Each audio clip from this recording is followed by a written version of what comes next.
because I got to walk around the ground, so we had to go and meet the club early. Right.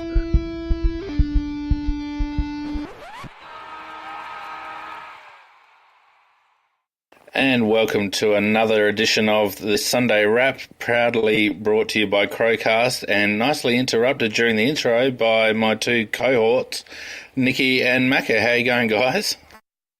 Just keeping the standard up.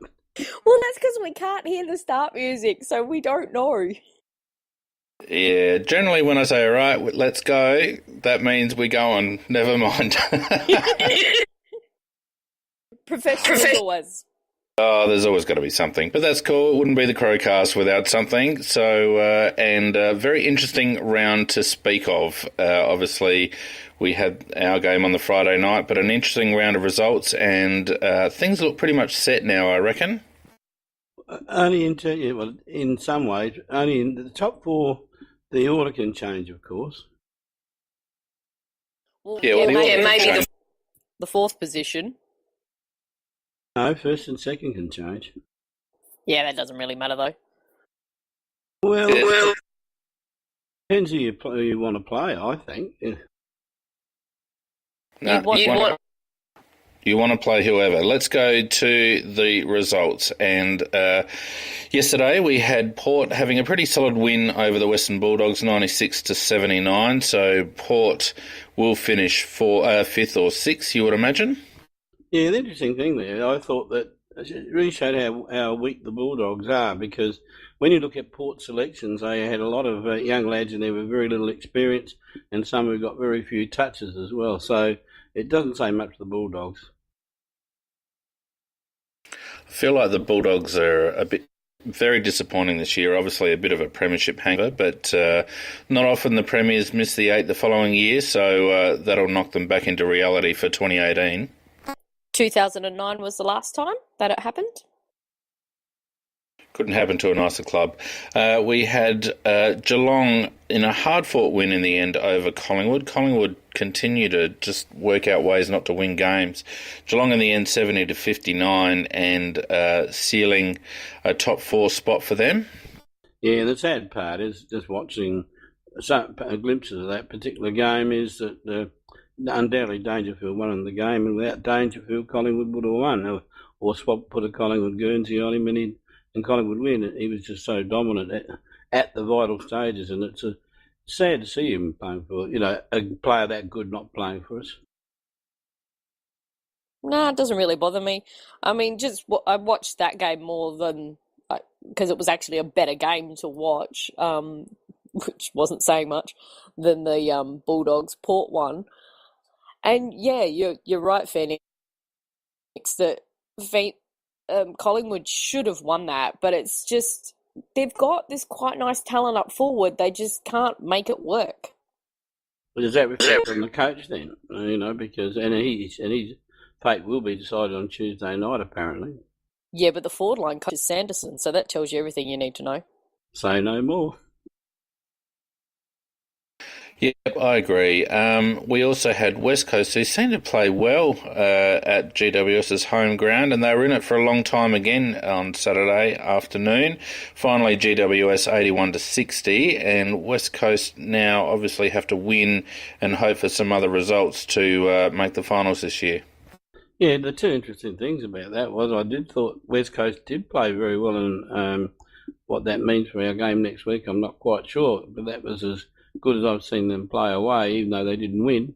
And the other thing about that particular game was the dominance of Kelly, who is just such an outstanding footballer. Oh, that contest in the last quarter was just, I was scared for both of those players. But he Brian Taylor talks about the package, of course, and labels on a bloke who isn't the package. I mean, Kelly is the package. Smoky for the Brownlow, I reckon. Yeah. Yep, agree with that one. He's been very dominant in his games, and he's always around where the umpire is, so they would notice him. And he's a left footer, and he's a beautiful kick, and he's a fast runner. He's got all the attributes that would attract the eye. Of all the people that might be available at the moment, he'd be the one for sure. Over Dusty too, I reckon. Oh, he's the one you'd take if you could get him, but you won't get him. That's the problem. Well, I've heard some whispers that we put a very strong case in front of him with a lot of money involved. Oh, we'd be crazy if we didn't. And I mean, any team would be crazy if they didn't. He's as good a midfielder as going around there, but he's so versatile. He can do it. He can do it hard. He can do it soft. He tackles well. He's got great. He reads the play beautifully. He's just a great player. And it's just really interesting that all we hear from the media, the Victorian media, is about Lever and McGovern and now the possibility of Charlie Cameron. And they're just completely silent on the fact that Kelly has put off discussions and he's not committing to GWS. Yeah, I've got a strange feeling he will stay there, Nikki. He'd have to stay for a lot less money than what he could get in Melbourne or with us. The Vic media are seagulls when it comes to South Australian teams, and they love nothing better, and I reckon it's subconscious. I reckon they don't even mean to do it anymore, but whenever there's a whisper of something negative happening to particularly the Adelaide Crows, they're all over it. And you're right, Nikki, there's a few other destabilising contract situations at the moment. Dusty's one for Richmond, Kelly's one for GWS, and it would be just as destabilising for those two clubs as Lever is for us, I'd imagine. Probably more so because they're probably more integral. Yeah, I think you're right. I think they do prefer to and love it. And maybe, as you said, they probably don't even know it now because they do it so often. But anything to destabilise, particularly Adelaide. We also had Essendon doing a good job of getting over the line against a gallant Gold Coast. Pretty rugged sort of a game, though. And Essendon sneak or maintain their position at number 8 in the finals. Essendon getting up 90-57. And I would say that they are probably favourites to take that 8th spot. Yeah, well, if they win this week, of course they will. But I didn't watch that particular game. I watched the other one, so all I can say is Essendon did as you would expect. They beat Gold Coast. Carlton getting up in a great game over Hawthorn, possibly showing us what's to come next season for the Blues. Bolton continues to have them on a good trajectory, I reckon, and getting up 77-70 at Etihad on Saturday evening. Yeah, I enjoyed that game. I watched that one and I really enjoyed it because it was close and it was a damn good contest and there was actually some very, very good football in it.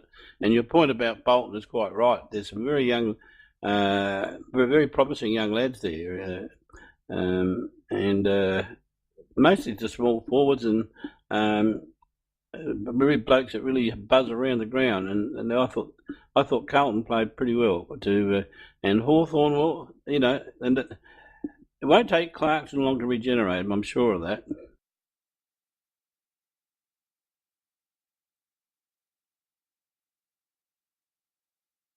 That were very much in his face, and it was pretty much the decisive thing in that game. And like you, Macca, I found it such an enjoyable game to watch.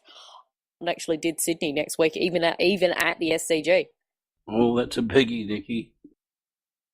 Yeah, don't know about that one. Sydney.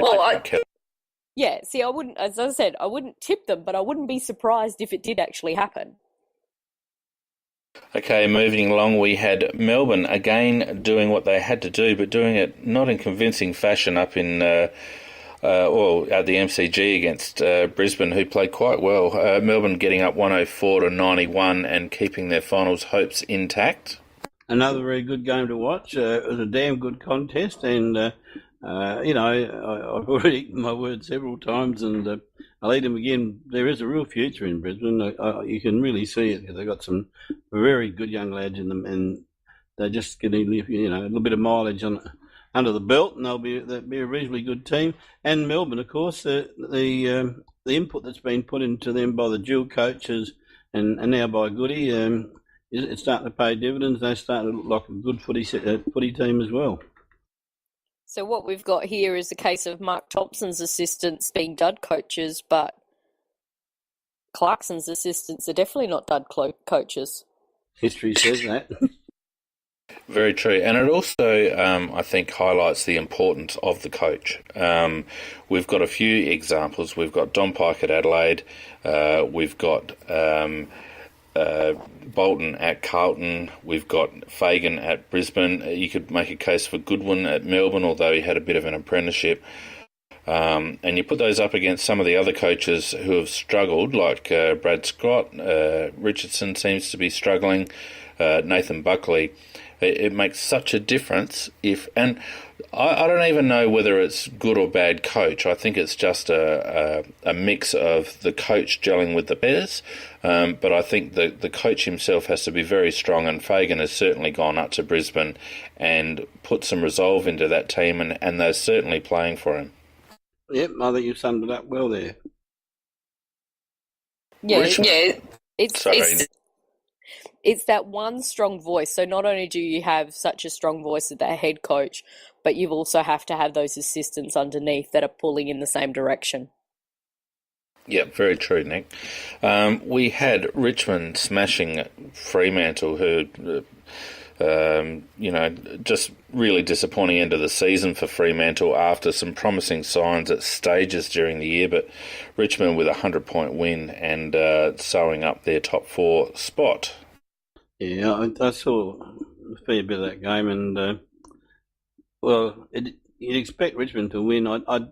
Fremantle were competitive for one quarter, and the first quarter it looked like that we might get a decent game out of it. High standard, but a decent game. But then Richmond's class took over, and Fremantle's lack of class, on the other hand, it was just a very ordinary thing to watch. And finally, we had St Kilda and North Melbourne playing out a pretty physical game, getting up 127 to 78 and keeping their mathematical chances afloat. Didn't bother looking at that one. Anything that's got North Melbourne in, I think, is a waste of time. Although next week's game is going to be the battle for who gets the number 1 pick. It's true. Yeah, well, Jay Carlisle got reported twice in that Saints North game, so I'd imagine he's going to be missing for next week, and if they do happen to fall into the 8, probably the first week of the finals as well. Yeah, well, he's never been confused as a brother of Einstein or anything like that. Nice one, Macca. So that leaves us with a ladder that has the top 4 being Adelaide, GWS, Geelong and Richmond, with Adelaide to play West Coast next week, GWS and Geelong to play each other, and Richmond to play St Kilda. The top 4 is certainly set in terms of the teams, but you would think that, Richmond could mathematically still drop out, I guess, but not...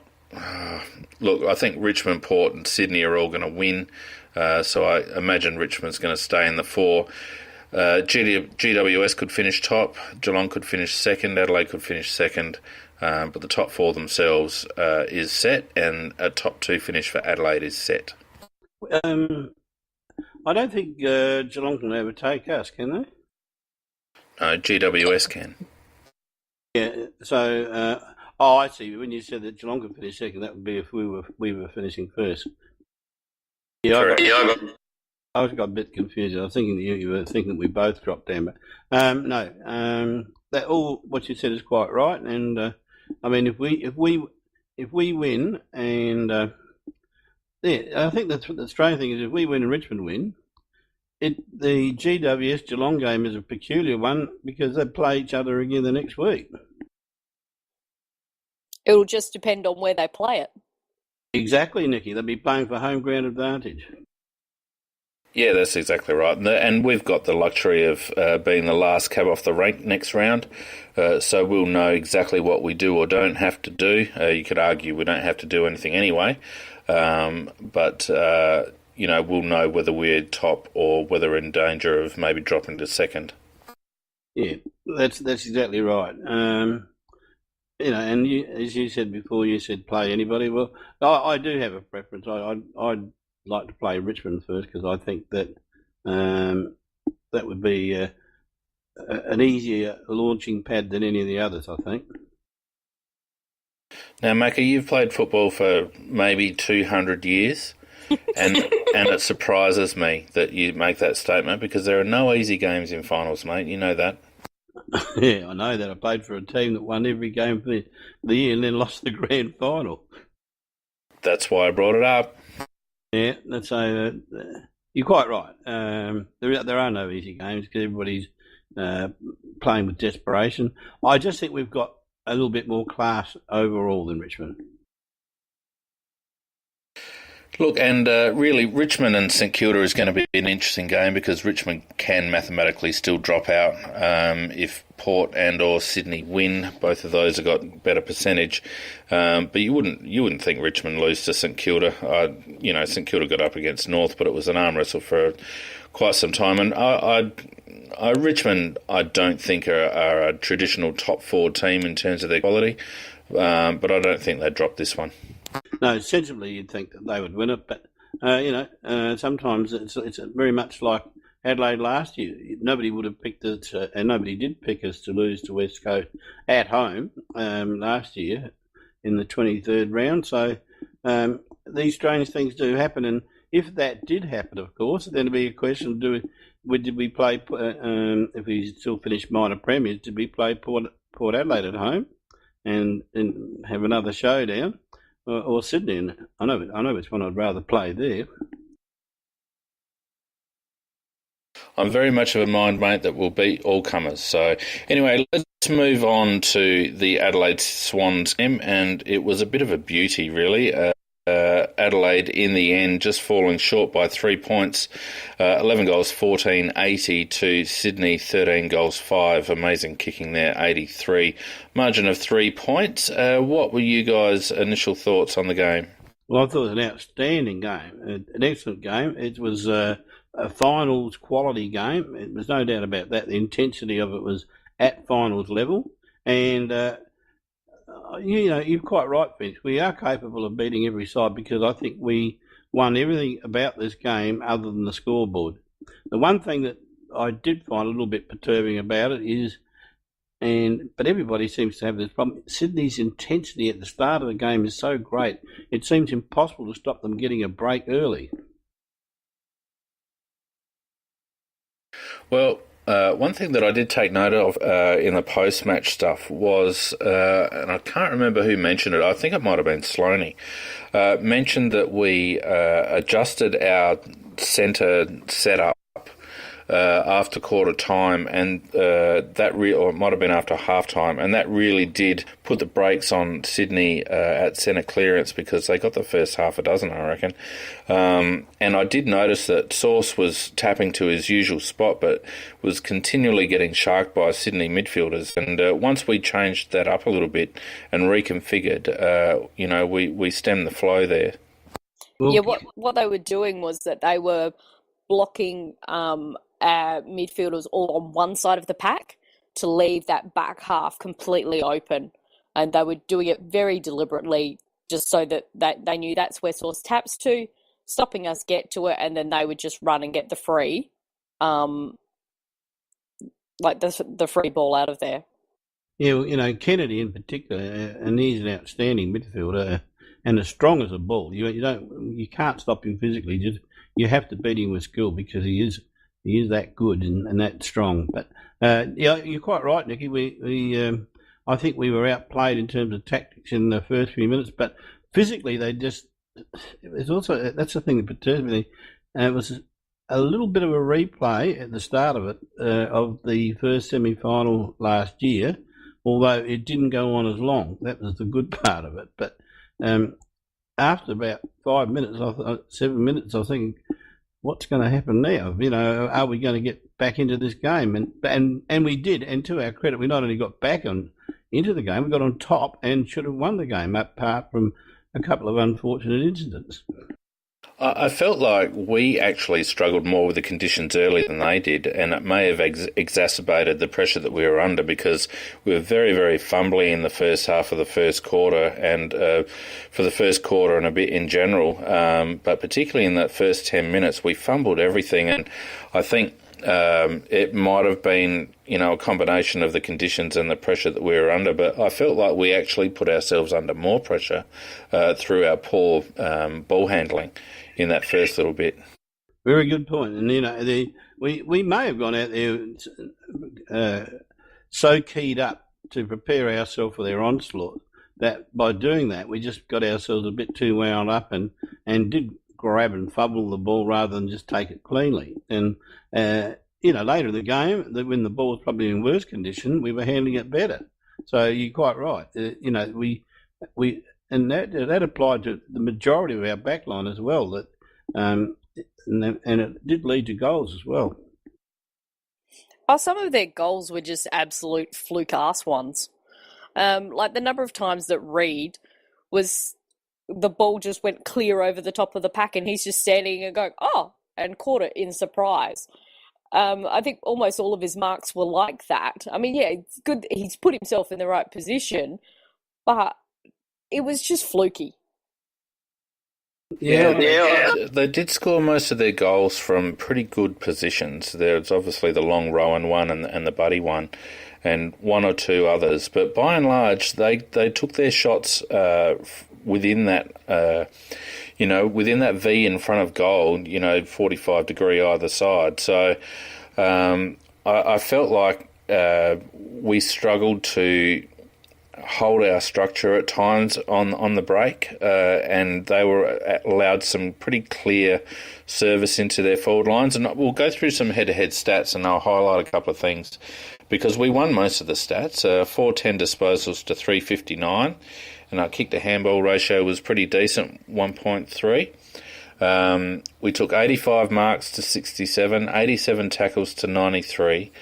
Source won the hit-outs 53 to 42. Freeze, we got a bit of a ride, I thought, although I felt like Sydney... We should have had... Well, I think Sydney actually lost out by the frees that weren't paid against us rather than the ones that were. I felt like most of the stuff that was paid to us was there, but I felt like Sydney missed out on those going the other way. Yeah, I agree with you. We did get a bit of a ride, but only we have to also take into account that they were targeting Sloane, and as a result of that, he got 8 frees alone, and all of these frees were justified, and he probably could have got more. But and I think that what's happened there is that by that targeting of Sloane, they may have slightly alienated the mentality of the umpires. Not that the umpires are conscious of it, and they may have therefore missed some of their frees, and whereas we were getting the ones that we got. I can't think of anything that we got that was that we shouldn't have got, but I can think of one that they shouldn't have got, and that was that bloody 50 metres that turned the whole game on its head. And Mills himself absolutely thumped the ground because he knew he'd given away the free. No, correct. No, it's clear cut. You cannot tackle until the umpire has called play on. But I will make one comment about that. There was an umpire right there, 10 metres away, who was obviously controlling the mark. And then there was another umpire 50 metres away who actually paid the 50. Now, there's something wrong with that because I understand that the umpires out of zone can make decisions, but surely to God, when you've got a situation where an umpire is 10 metres away and he is controlling the mark, the out-of-zone umpires there should not have anything to do with that. I agree with you, and I think the reason the umpire that was very, very close to it wouldn't have paid the free kick is because he would have been conscious of the fact that he probably should have called play on earlier, and what he did is he would have made a football decision that common sense said you just play it on. I mean, nobody gives a shit really, and when the players thinks he's made him a blue, and it would have been just play it on. It would have been a free kick to us, and Merck can get on with the game. But the other guy's made a hero of himself and turned the game on its ear. And the other guy was Troy Pennell, who also paid a holding the ball free against Sydney and then decided, oh no, he took it over the line. It can be a throw-in now. And that happened right in front of where we were sitting. And just the entire crowd just went nuts at him because he actually blew the whistle and he did the holding the ball signals. And then he goes, "Oh, throw it in." I'm sorry. You paid holding the ball. It should be holding the ball. Yeah, I haven't. I don't have any problem with the 50 paid against Eddie. It was poorly umpired, and the lad was actually the South Australian lad that was the officiating umpire at that particular mark there. And by the letter of the law, he got it right. He hadn't paid play on, so Eddie couldn't go near him. But I have a problem with the fact that it was the out-of-zone umpire that called it, because I think that's fraught with danger. If the umpire that's on the mark can't have sole jurisdiction, I suppose you call it, of that mark, then who are the players got to listen to?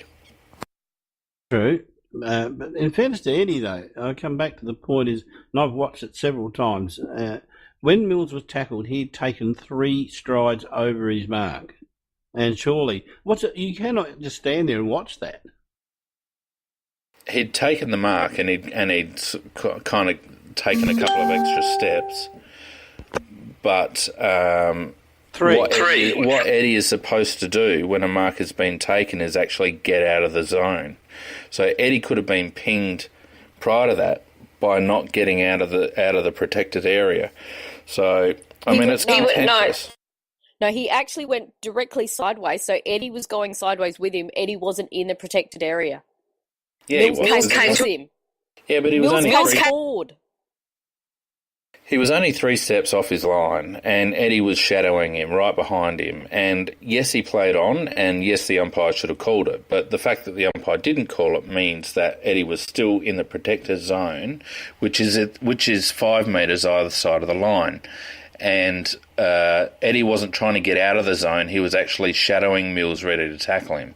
So, it's contentious. And my only real gripe with it is that the wrong the umpire shouldn't have got involved. The out-of-zone umpire shouldn't have got involved. Well, I think it's one of those situations where people are going to have different opinions, and you'll stick to yours, and I'll stick to mine. Nikki will stick to hers, and the Sydney people will stick to theirs, and Mrs. Mack is saying she's going to stick to hers too, whatever hers is. And so, it's just one of those things. Well, and it's good to know that Mrs. Macker, being a very smart person, obviously agrees with me. Bugger it, I think she does. Anyway, moving on. One of the other interesting stats I thought was that both teams average around the 55% mark for conversion. Our conversion for the game was 44%. Theirs was 72.2. Clearly, probably the stat that cost us the game. Yeah, you are talking where the game was won and lost. It's a problem, in my opinion. We talk about a game that we didn't really have to win. So that implies that there shouldn't have been as much pressure on the goal kickers as what there appeared to be. And there were just too many easy shots missed by a number of players. There wasn't one standout. There were a number of players that missed shots that they shouldn't have missed. Standout, all right. Charlie Cameron, somebody should have had a toilet roll with him to wipe his backside. He was shitting himself that much every time he had a shot. No, Eddie Betts is just as bad, Macca. Eddie Betts from set shots has become a liability, in my opinion, and is just as bad as Charlie Cameron. Yeah, I agree. Yeah, I've said to Mrs. Macker several times, he's no certainty to kick it from a set shot. I much prefer him when he can do it without thinking. But but I think on the night, Charlie had more opportunities from set shots, and they were easy set shots. And I'd back you to kick half of them, Phoenix. I was a pretty good set shot in my time, mate. That's the case, and I'd back you to kick them all. Look, Brad Crouch missed one that he shouldn't have missed. Josh Jenkins missed one that he shouldn't have missed. It was spread. The Crouch one was weird though, because they started the clock because after he got that hit and the 50-metre penalty, they started the clock as soon as the 50-metre penalty was paid on the wing, and we had the scuffle. So by the time he came down to and he finally got to the spot and the point was marked, there was only about 10 seconds to go on the countdown clock. So if he's looking at the screen going, holy shit, I have to get this on, instead of going back and taking his time. It's a pretty interesting one, because did they actually call time off during that little scuffle? And if they did the timekeeper stop the shot clock? No, because it was still going on the screen. You know, they did not call time off. Yeah, I didn't notice that at the time, but it's a good point you raised, Nicky. I might have a look at that on the replay again. But I think the other thing that is worth noting with these head-to-head stats is the way Sydney made us play. And we've been raving all year about how efficient we are in terms of our disposals per scoring shot. And it generally hovers around 11 or 12, 16.5 per scoring shot. So that doesn't account for inaccuracy. That's just scoring shot. And essentially, Sydney made us dispose of the ball 5 more times than our average, and I think that is one of Sydney's real strengths. Well, we have to get openings with Sydney. You have to move the ball around a little bit more than you would normally to get that opportunity, and that is because they have the best. Well, they're number one defence in the competition.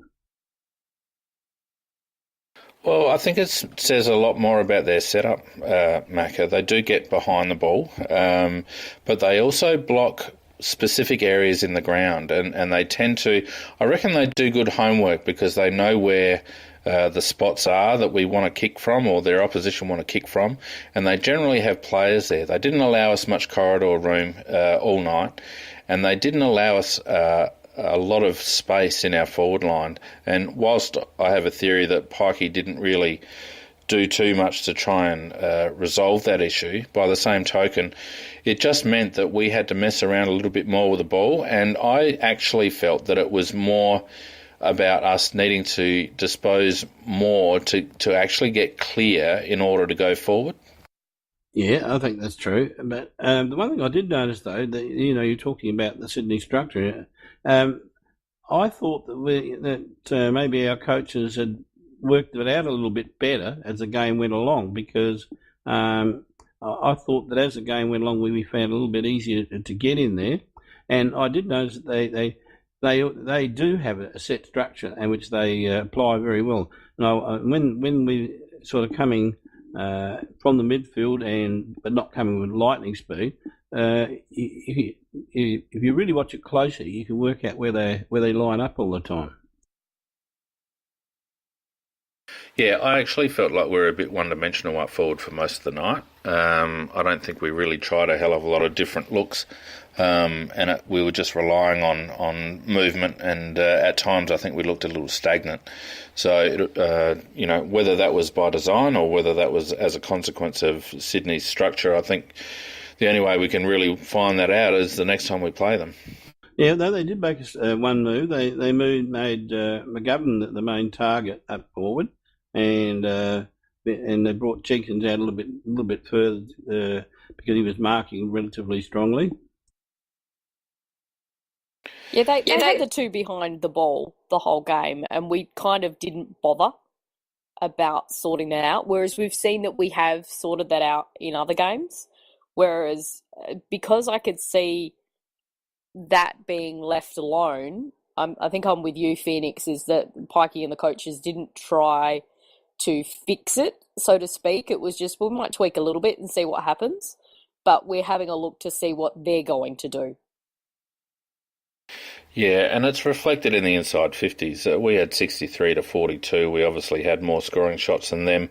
Their rebound 50s, 51 to our 26, just shows that the ball spent a lot of time around our half-forward line, and we just couldn't hit clean targets. So, whether it's a case of Pikey keeping the powder dry or whether it's something that we need to look at the takes and rectify for the next time we play them, we're going to get a similar game Sydney played defensively quite similar to how Geelong do. So either of those two teams play the type of defensive game that really troubles us.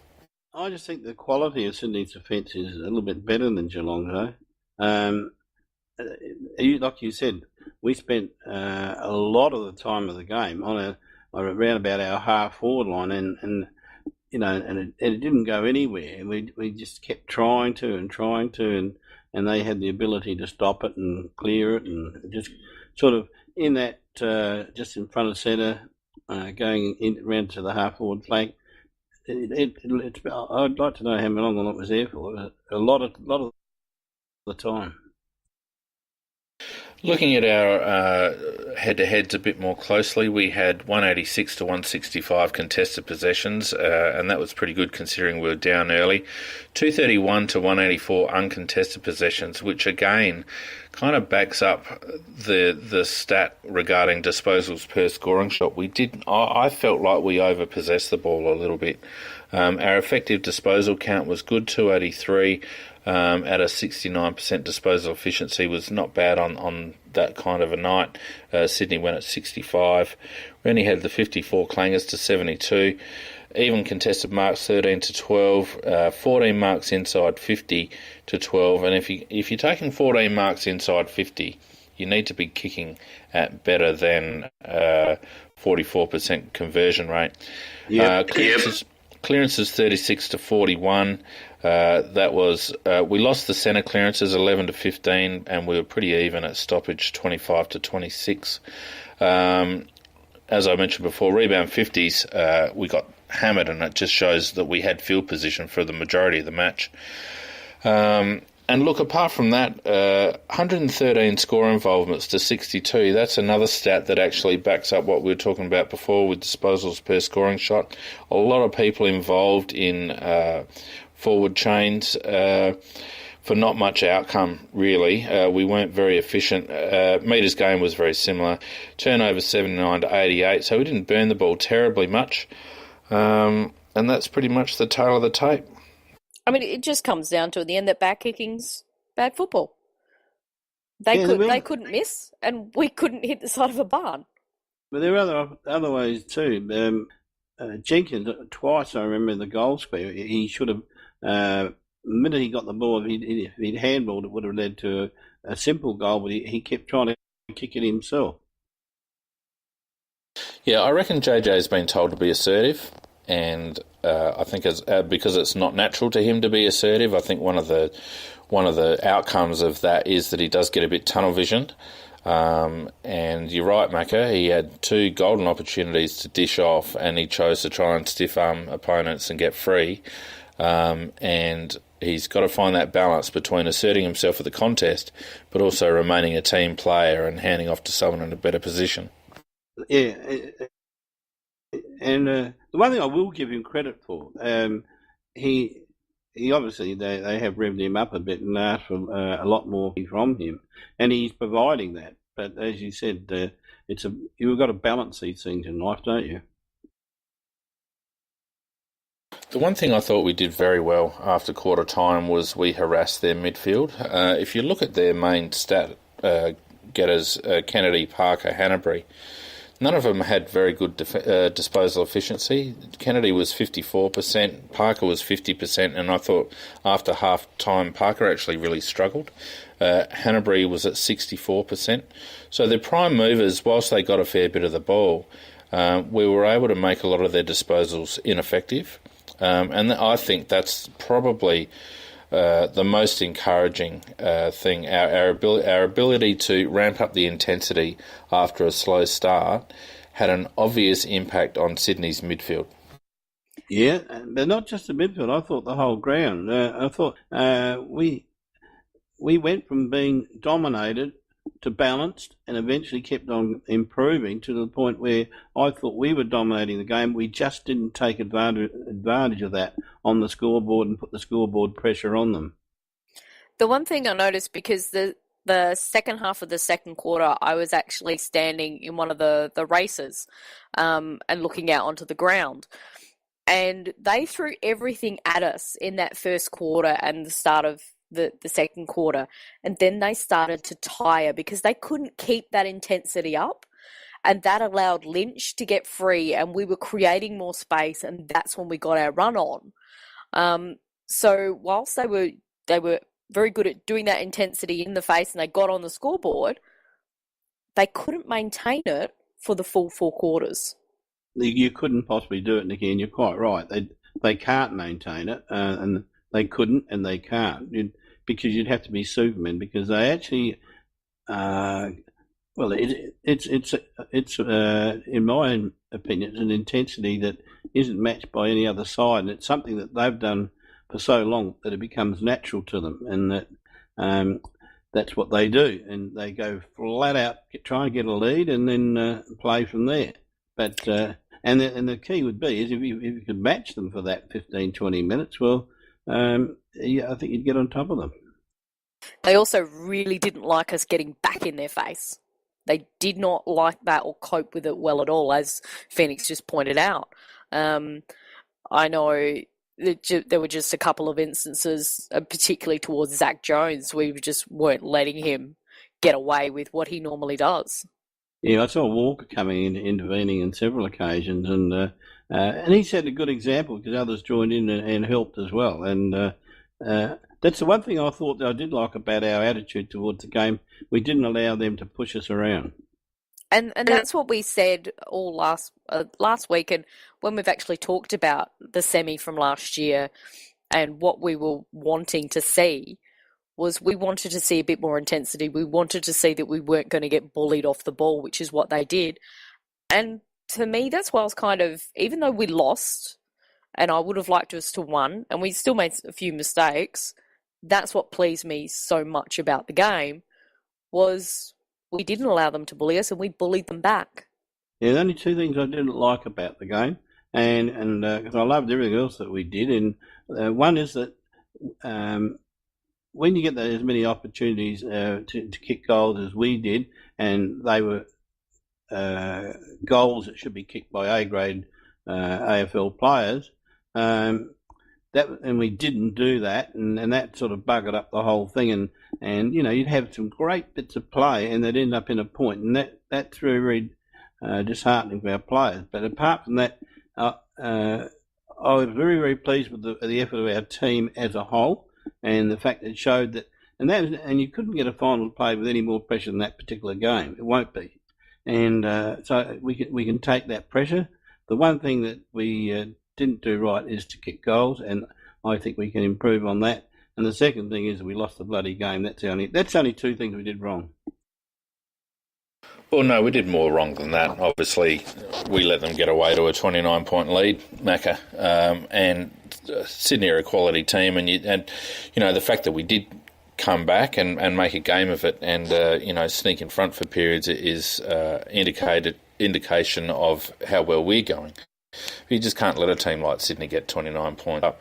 And the other thing I think that we didn't do very well is I don't think we transitioned the ball very well. I think we struggled to pick our way through, and as a consequence, as I mentioned before, we tended to overuse the ball. We looked a little bit confused, less decisive than usual, and I think that probably had some impact on the effectiveness or lack of effectiveness of our key forwards. Yeah, and I think everything you said is right. But what I said is that they were the winners, and they won't do everything spot on because they're human beings and they're not robots, and the same applies to our players. But I'm talking about in terms of big principles of the game, kicking goals and winning the game.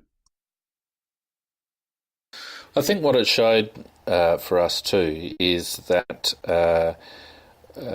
even though we were able to match their intensity for large parts of the game, Sydney have a very, very mature, match-hardened, finals-hardened midfield.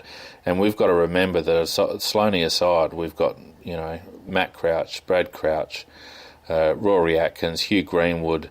We've got sub-75 game players matching it with them, and it's indicative of how well our mids played, particularly after quarter time, that we were able to give them so many problems through their own midfield. But I think it's also important to understand that when Sydney are on and their big-bodied, mature midfielders are on, we need to have a way to be able to stop the game. We need to be able to bog them down, and I didn't see much of that. Yeah, well, I suppose that's easier said than done with a very good team. And I think the best thing to do is to get possession of the bloody ball is the best way to do it. But coming back to what your comments about the midfield, you're quite right. Sloan is a campaigner, and as they say, he's a warrior. There's no doubt about that. And I thought he was fantastic. But and the other boys, I thought that they stepped up as well against, as you say, they do have a real battle-hardened midfield that they can go with the very, very best if they're not the best themselves. And for our boys to take them on, and yeah, okay, got shot on early, but to regroup, and eventually I thought got on top themselves. Yeah, good effort. They really did target Matt, which I thought was quite interesting because for a long time I've thought that whilst everybody's tagging Rory, for me, Matt has been our real key midfielder, and most teams have kind of let him go, and they tried to clamp down on him, and that didn't really work. No, he's very hard to clamp down on. I did notice that, Nicky, that they did put a special work into him at one stage of the game, and it just seemed to make no difference to him. He's very good in close, and he's not your normal bullocking inside midfielder. He has a little bit of finesse about him, and he has a nice little sidestep and the ability to get out of congestion. And he's not like a Josh Kennedy or a Hannah Breather or a Dangerfield that just bulldozes through. There's just a little bit lighter feet with Matt Crouch. It's also because he gets his arms up, whereas those other players, because they bullock through, you keep your arms down in order to power through. And he doesn't. He lifts his arms up with the ball. So that gives him that little bit of time that he can actually dispose of it.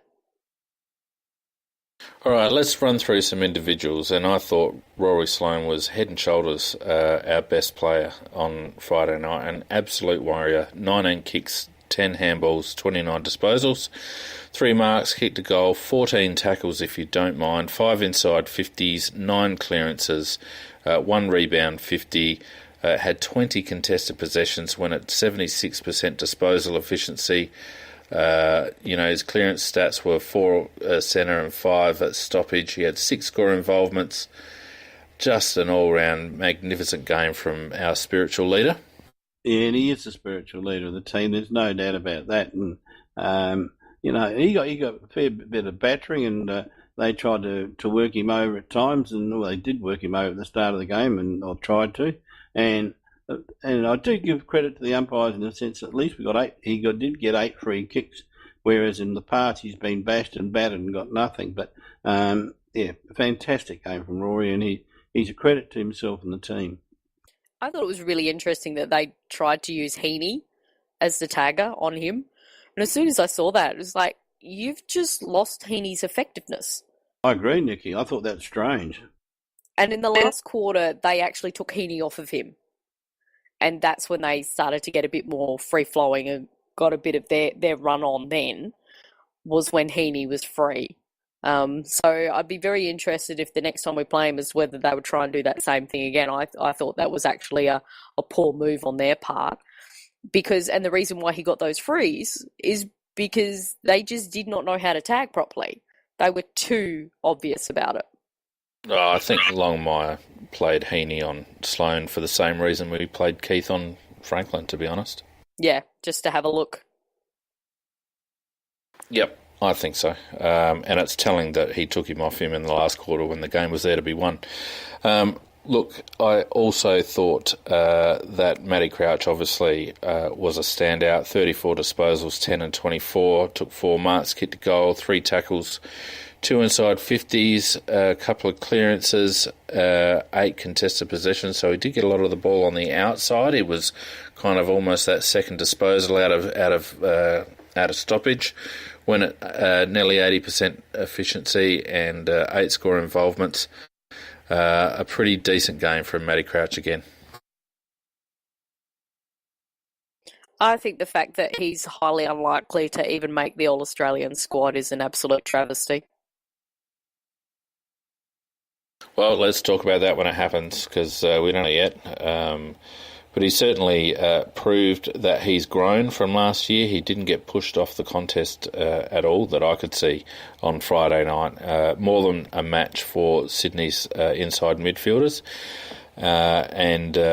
Whether he makes All-Australian this year or not, who cares really, because he's an integral part of our engine room. One thing that will be interesting, and only for curiosity, is whether the umpires notice him or not. Yeah, Brownlow count will be interesting. Look, Brad Crouch's game I thought was a little disappointing. He had the 26 disposals, had 6 tackles, kicked a couple of points, 3 inside 50s, only the 8 contested possessions, and 7 turnovers. Just felt like he was very rushed again. He went back to hot potato Brad, and that was a bit disappointing. I'd have to say though, not in his defence, but in explanation, that this game was played at a level above what he's been playing, even though he's been playing AFL up and every week since he's come back. And I mean, this was, when you talk about hot potato, this was hot potato time. This was played like a final, and it was played at a different tempo. And yeah, I thought Brad struggled with the tempo, particularly early. I thought he got better as the game went on, though. Yeah, I didn't see it like that, but he does need to lift, and he does need to maintain his his composure. In hot games, and we're yet to see him play in a really hot game and maintain that. Why do I say that? Composure. So anyway, I thought Rory Atkins, he's a very divisive player this week on the boards. Made a couple of blues, got done a couple of times for going too far. The second one I thought was a bit rough. Was very late paid. Very late. 21 disposals, 3 marks. He had 11 tackles, 5 clearances. He had 10 contested possessions. His disposal efficiency was down at 62%. 5 score involvements, 8 turnovers, which was the blemish. But I felt like Rory's intent was right. I felt like what he needs to be is a little more decisive, and he needs to give the first option rather than the best option sometimes. You said he had 11 tackles. He had 2 tackles. Oh, sorry, I was looking at Hugh Greenwood below. Sorry, 2 tackles. Yeah, I'm one of the ones that was not happy with Rory Atkins' game, to be honest. I thought he was trying to be the ballerina a little bit too many times, and twice he got called for travelling too far. I don't think the second one was. It certainly wasn't as far as Buddy rang to kick the miraculous goal. But I just think when he plays directly, he generally plays very well. But he does like to fiddle and twiddle a little bit too much. And of course, he did do that revolting pass right near the end of the game, which turned it over and cost us the goal that put them in front. But by trying to kick a bloody bullet rather than make sure he kicked it to his man. I was disappointed with him. I think Rat has a bit of the Lynchers about him. I think sometimes he actually rates his disposal a little bit higher than what it is. Tommy Lynch tends to do that as well, I reckon. But what Rory really needs to do is just give the first option. Instead of giving the perfect thread the needle option, he needs to give the first option. He needs to be able to play the percentages. As a consequence of not playing the percentages, you're right, he pretty much cost us that last goal in the game. So lessons for him, but I hope it doesn't put him back into his shell, because I felt that parts of his game, 10 contested possessions is good for him. Parts of his game were quite good. Well, I think you summed it up pretty well. He's got to learn to give the first option because that's one of the primary lessons you learn when you first start playing football. You know, if you play by instinct and do the first give, you'll be right 90% of the time. And I'd much rather see Rory do that than hang on to the ball too long. I mean, there are occasions when you do have to hang on to it, and that's when you've been given the ball and all your players have charged down to defence and you've got nobody ahead of you, and then you do have to twiddle away and try and waste a little bit of time. But Roy's doing it when we've got plenty of opportunities ahead of him as well. So, yeah, just have a yarn with Phoenix because he's got the answers for you, Rory. Well, I think the knock-on effect for what Atkins does is that because he doesn't give the first or the second or the third, and he kind of does a little bit of a dance and tries to, evade 5 tackles, by the time he's actually ready to dispose of the ball, every one of our running players has gotten ahead of the ball. They've all gone forward of the ball. They've all run past.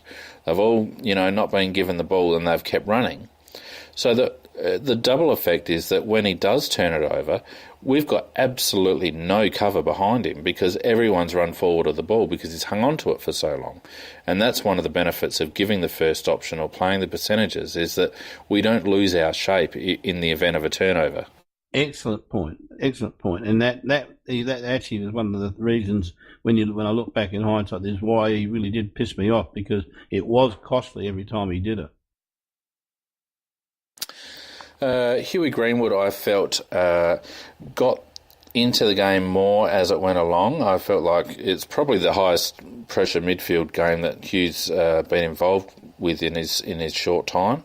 But he had the 21 disposals, 7 and 14. He had 11 tackles, 5 clearances, 9 contested possessions, went at 81%. Didn't gain a lot of metres, only the 100, but I felt he was just as integral as Matty at, just getting us service out of those in tight situations. The interesting thing is, I thought that he's not part of the initial rotations. He comes on, probably after about 8, 9, 10 minutes of actual footy, when the boys are starting to get a little bit tired. And I thought once he came onto the ground, it actually stopped their flow of breaking clear from the midfield, or the ball ups as they were doing earlier in the piece. And I thought that he had a good influence on the game when he came on. Yeah, I wasn't as impressed with Hugh as I thought I was going to be. I thought playing against Sydney is the type of midfield that he would excel against. And why I've been so impressed that we've got him in the team at the moment. I think it was, whilst he did some good stuff, I thought he could have done more.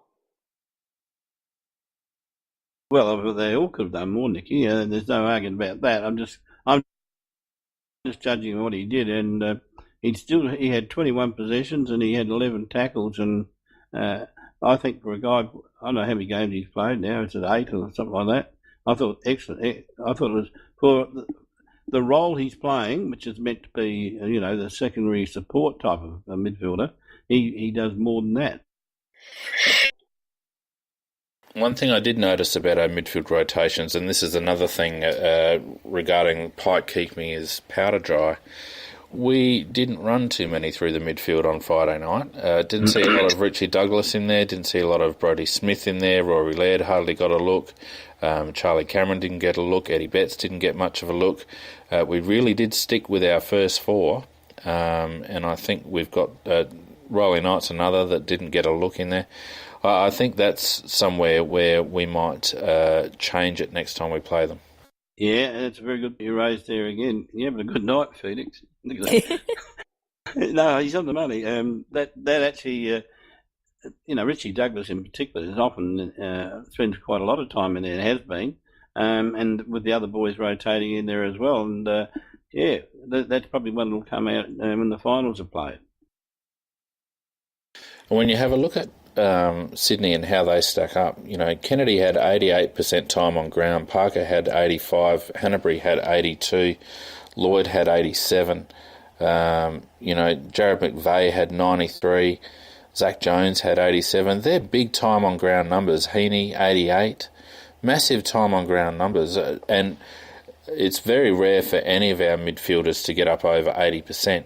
So, you know, it just shows that Sydney do, whilst they do, they're a very workmanlike team, they do rely on 4 or 5 individuals. Yeah, there's no doubt about it. The ones you named are very quality individuals too. Very, very good players indeed. And in general, some of them are very, very good users of the ball as well. I mean, they used Lloyd as I predicted they would, because he does. They do it every game to distribute the ball. And what's his name, McVeigh? McVeigh, I thought he played a very good game as well. And he's a tough individual, and he's a good disposer of the ball as well. Very interesting how they use McVeigh, because he's the one in their backlines who is the one who gets the ball out. And we actually shut that down quite effectively, in that he couldn't get a clean look at it in trying to clear the ball out. So they had to move him forward. So I actually count that as a win. Still had 16 uncontested possessions at 76% and gained 460 metres. So he certainly was a bit of a prime mover, you're right, Nicky, across half back there, and I wouldn't mind betting the next time we play them that we tighten up a bit on him. The thing I guess that I was getting at with the Sydney midfield and their time on ground is that if you marry that up with their disposal efficiency, 54 for Kennedy, 50 for Parker and 64 for Hanbury, there's opportunities to really shut down their midfield, because you really only have to put pressure on 3 players, maybe a fourth if you count Jones, although he's more of a defensive type. But it's a chink in their armour, I believe. They're not quick, and they do rely on a few, and they have shown, and they did show on Friday night, that under pressure they're not as clean as they are when they've got the game on their terms. Well, they're human, and quite right. Once you put pressure, if you can put the pressure on them at the level they apply to you, they're obviously going to have the same reaction. And I thought we did that. That's what I did like about our game, that although they dominated us early and then we broke even for a while, I thought we were starting to dominate them. And I thought we had the game under control. That proved not to be the case, as we know. But they are mortal, and it's the old saying: if it bleeds, you can kill it. And we did kill them there for quite a while. Yeah, of the rest, I felt like Brodie Smith had a bit of a almost game. He had 20 disposals, 17 kicks, 7 marks, 6 inside 50s, 4 rebound 50s. Only went at 60% disposal efficiency, however, but did gain 765 metres, which I think was game high. Brodie is one that needs to stand up in a big game. He almost was there, but we rely so heavily on his bounce off half back. We can't afford him to be making poor decisions and turning the ball over. We need to get value for his kicks. Well, he was one of the ones early that was a prime offender who I think suffered badly from nerves or something, because his first 3 kicks were very amateurish and very poor. Yeah, he's a senior member of our team now, and he needs to take responsibility, I think. Look, I thought David McKay was okay. I thought Lukey Brown did an excellent job on Papley, had 17 disposals himself and kept Papley relatively quiet. A couple of his disposals were a bit rubbish. He only went at 65% disposal efficiency. But overall, I thought Luke's game was fairly serviceable. Eddie struggled to get into the game on a night where you would have thought that Eddie might have revelled in a game that was played on the deck a bit, but he only had the 16 disposals, 9 and 7. Kicked the 2 goals, 3, and those 3 points, a couple of them should have been goals. Just feel like Eddie needs to go back to the basics, for want of a better word. I just want him to take the ball one take, give the ball when it's there to be given, and take his shots when they're there to be taken. Yeah, but I did think it was an improvement on his previous game where I thought he played a very poor game last week, and look, there were signs of this week, but I think you're right. Sometimes he overcomplicates the game, and also he did miss goals that he should have kicked. Yep, agree on that. Yeah, he's a professional forward, and yes, we know he likes to kick him from anywhere, but if you can slot goals consistently from Eddie's pocket, then you're not, but you can't slot them from 35 metres straight out in front, then you're not spending enough time practicing 35 metres straight out in front, in my opinion. Well, you got to get a technique, and use a technique in your approach for your run-up, etc., that works every time. Look, I've noticed that with all our guys, and Cameron's another one, they don't, and Tex does it as well. And we've talked about it before, Mako, they don't kick through the ball when they're within range. They don't kick through the ball. Yep, and where do they go? You generally go to the right-hand side. Yep, they get to the right. We missed a lot to the right because you're quite right. They're trying to guide it through rather than kick it through. Anyway, it's a bit late in the season to be giving kicking lessons, so they're just going to have to work it out. I thought Sauce was very, very good. Gave us first use more often than not, particularly once we tidied up our centre structures. Had the 14 disposals as well with 3 marks. I'd like to see him doing a little bit more around the ground. I feel like he can expose Sydney a little bit in that regard. But 48 hit-outs was a good result, 5 clearances. Had 9 contested possessions and 7 score involvements. A couple of things that Sammy can do, I reckon he can do a little bit more around the ground, and I reckon he could push forward a little bit more than he does, because he's shown to be very effective, his kicking notwithstanding, but very effective when he does go forward. Well, normally he's a very good kick, and he was another offender. There were 2 miserable kicks from him, one from a set shot, and one from running into an open goal. And actually, it really hurts every time we talk about this, because there's so many things that we could have done that we should have won the game. But his two misses were horrible. And he's normally a very nice set shot for goal. We were using him a bit through the middle once we started to get that run on. And it was actually Atkins, I think, a couple of times who did spot him and hit him up nicely. But you're right, Phoenix. He was free a lot of the time. We just weren't using him as well as we could have been. I felt like Mitch was our best forward, certainly looked our most dangerous forward. He had 14 disposals, took 7 marks, kicked 4 goals, 1 obviously, 4 tackles as well. And he looked the most likely to take overhead marks. I don't know what's wrong with Tex, but he's back to his one-handed jumping. And I thought Jenkins tried hard, tried to get involved in the game, but was largely ineffective. Would that be fair? He was reasonable, but without dominating. But his effort, I thought his effort was good. Didn't always do what he should have done. Like, for example, those 2 in the goal square. I thought he actually clunked a few marks, which surprised me.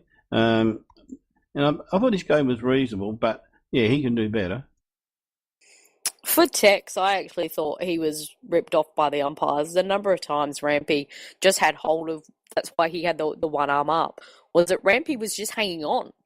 And Tex just wasn't getting the freeze he should have been to cut it out.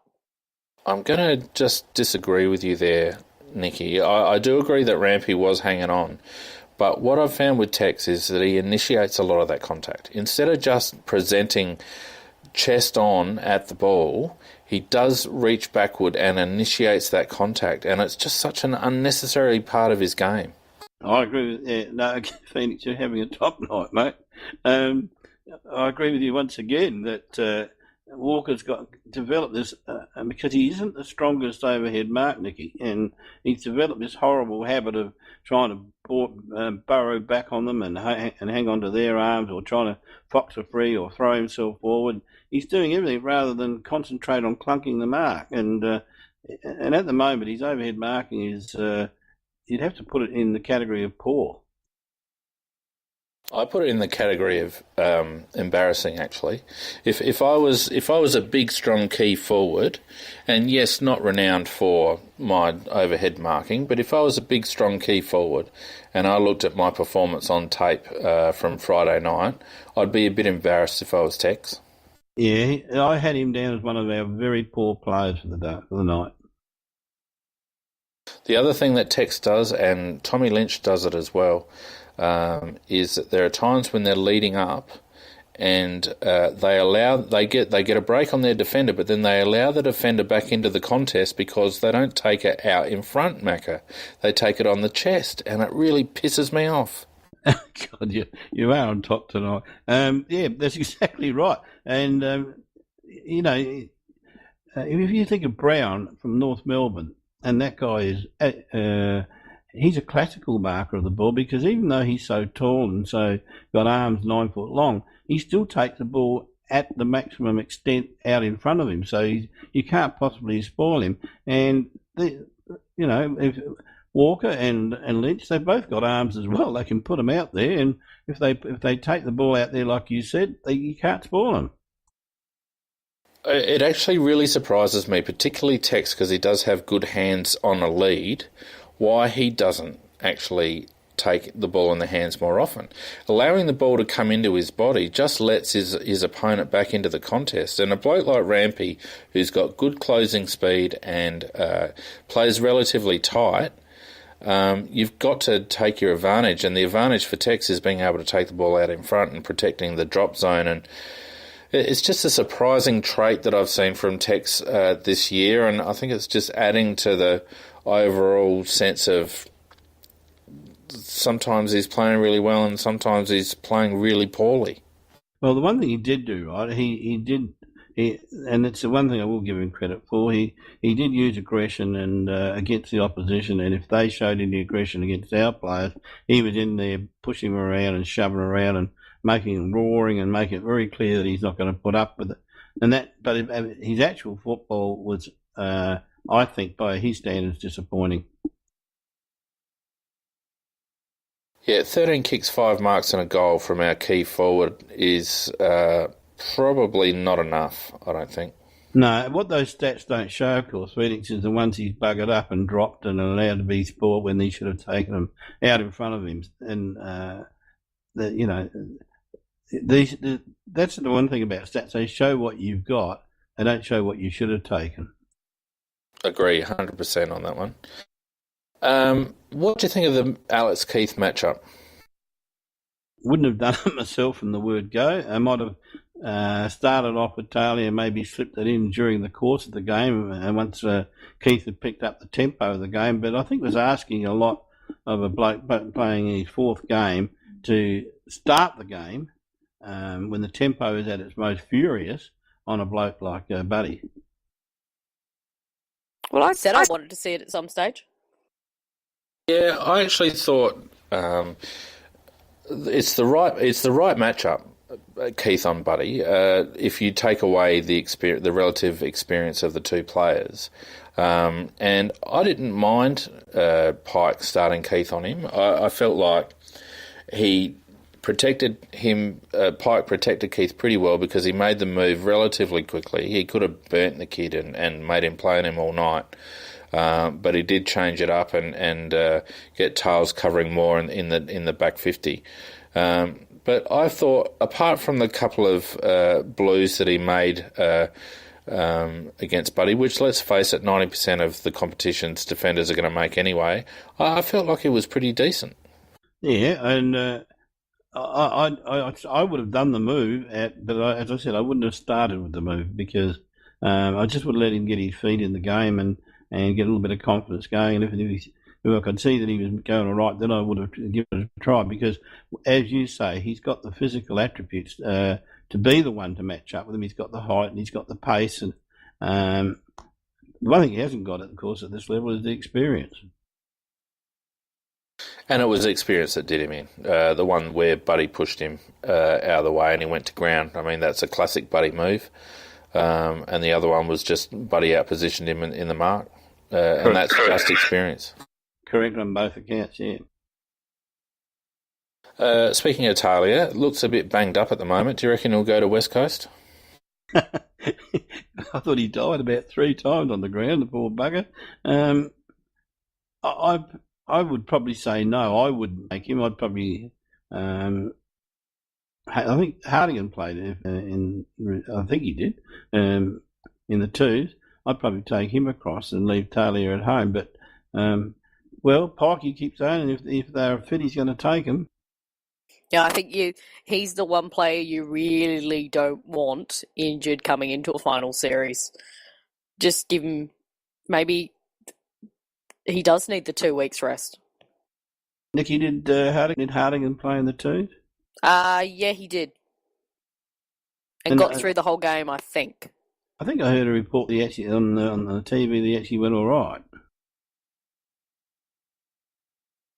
I'd be resting Tales. He prepares really well, so I don't think he'll go off the boil having so little football over the next month or so. He's got some big jobs ahead of him come finals time. He's our main lockdown defender, and when he's getting beaten, we struggle. And we just don't need him carrying niggles. West Coast have got 2 big forwards, Darling and Kennedy, next week. But I think it's a good opportunity to get Hardigan back in the team and get him up to pace. I don't know who our 2 KPDs are come finals action, but I think getting Hardigan in for a run will be good, and giving Tales a bit of a spell will be good as well. And also, Talia doesn't play Kennedy well. He's the one forward Talia struggles with. Yeah, if you never look at the record, he's got goals on him. Yeah, not much to gain, I don't think. He looks to be carrying a little bit of a groin. He's now got a bit of an ankle niggle, and they can be a bit nasty ankles. He obviously got a jab to go back on the ground, I would have thought. So I'd be putting him on ice. He's a very important player for us, and we saw what happened last year when we risked players, and whilst Sloaney looks like he's up and about, and I didn't really notice Tex being troubled by the foot. Talia was the one that concerned me. Well, he certainly is banged up at the moment, and I think he's been playing with a bit of a groin now for some weeks because he's always getting ice put on that groin. But not that speed's always been one of his greatest assets, but he just is such a. He's just he just won't give in, and so he just keeps fronting up and playing. I'll tell you what, if I was Pikey, I would have run down and tripped him over when he started chasing Buddy down that wing, because the last thing you want to see is Daniel Talia with a crook groin trying to chase Buddy Franklin down a wing. I would have sent someone out to bloody take him out so that he didn't bloody jag a hamstring or do worse damage to his groin. No, good point. How did we see Charlie Cameron? He's probably the main concern, I think, in our best 22 at the moment. Well, yeah, I thought some of his efforts were good, but he didn't get involved enough, for my opinion. And when he did get involved, he actually had, I believe, the easiest chances and set shots for goal, and he just kept buggering him up. And as I said, you could just tell he's crapping himself. He hasn't got the mental confidence to have that shot for goal. And I was a little bit surprised that Eddie didn't get behind him and try to morally boost him as he was having his shot all the time, because I've seen Eddie do that before, and he generally kicked it after that. But you shouldn't need that. But his confidence seemed absolutely shot when he's shooting for goal. Well, for me, I was pleased that his intensity had been lifted up, because we've been not so much ragging on him, but we know that he hasn't been as intense and at the ball as he could be. And to see there was a bit of a step up, it wasn't as long as I would have liked to have seen. But yeah, I agree with you, Macca, that he was the one who stood up in the final against Sydney last year. He was also the one that stood up in the final against the Western Bulldogs, that just took that shot. And just to see him not want to kind of take that on himself was really unusual. Yeah, 10 possessions at 40% disposal efficiency. Took 3 marks into inside 50, but obviously didn't convert as we've discussed. The 4 tackles, would we be getting better value for disposals from a Wayne Miller? I don't know how Miller would survive in that environment, because it's a tough environment with the way the game is played at that level when it's for keeps. And I'm not sure that he's going to perform at that level. He certainly has shown nothing in the physicality state so far. No, value for possessions, Macca. I'm not talking about physicality, because Charlie didn't provide a great deal of defensive pressure, but he went at 40%. And the one thing that you can say about Miller, he'll get his 10 to 12 touches, but he won't go at 40%. He'll go at 70. Well, that's true in terms of that, but I still think Charlie's more dynamic, and if we could get him to play at the level that he should be playing at, and if he kicked what he should be kicking, he could be almost a match winner, but which I don't think Miller will ever be. But at the moment, why it opens up the question is because he's not performing at that level. And we had Seeds with 83 possessions in the SANFL today. So there's another one. Where do you play? Yeah, unfortunately, different positions. The only other one I can see potentially coming in for Cameron is Hampton. How'd he go today? Apparently not very well. Very quiet was the word. Yeah, it's a bit of a worry. We need Charlie to step up. He doesn't look like he's enjoying himself at the moment. There's clearly stuff going on. He doesn't look as tight with Eddie anymore. His intensity levels are down. His confidence appears to be shot. And I don't know what we do with him, to be honest. Actually, you're quite right about it. He doesn't seem to be communicating with Eddie on the ground the last few games like he always does. And he's certainly not playing as well as he should be playing. I don't know what his problems are and why the rumours are that he wants to go home, but it looks like if you're going to keep playing like this, well, it looks like he will get traded. Just on Hampton, 8 disposals, 6 tackles, 4 marks, 2 inside 50s, 1 clearance and 1 rebound 50. Has it got time on ground? No. Because that would be interesting, comparing that to what the time on ground would be. So the midfielders better than him. You had Jarman, who's a wingman, with 11 disposals. Tyson Lever had 11. Beach had 13. Miller had 14 disposals, 4 marks, 3 tackles, 2 clearances, and 2 inside 50s. How about Menzel? 17 disposals, 9 marks, 4 tackles, 3 goals, and 1 rebound 50. Yeah, I don't mind those stats from a defensive forward. And I don't think I think most of that was actually in the first 3 quarters, because the last quarter we just faded. Would you take Menzel over to Perth and see if he can put in? I would. It's probably worth a try.